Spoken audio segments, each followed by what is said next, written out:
Besok aman demo baris kang prayitno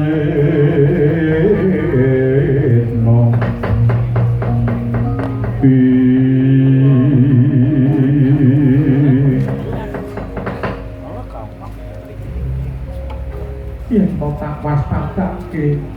ora luput nggonku pengaran-aran iki kaya anak lanang gantung kanca yen bocah bagus padha wene ngrangayu suwanmu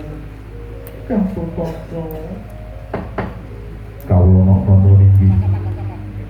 nderek sampi kula ngen kula suwan bakti kula ngatur iya ya tak tampa gantung kanca daya-daya nggonmu suwan ana ngarsane Purwono kami kadang apa gantung kanca nggih Kanjeng Ratu kang langgen kula nderekaken sedaya para pepunden ingkang sak menika sampun mapan wonten ing sabta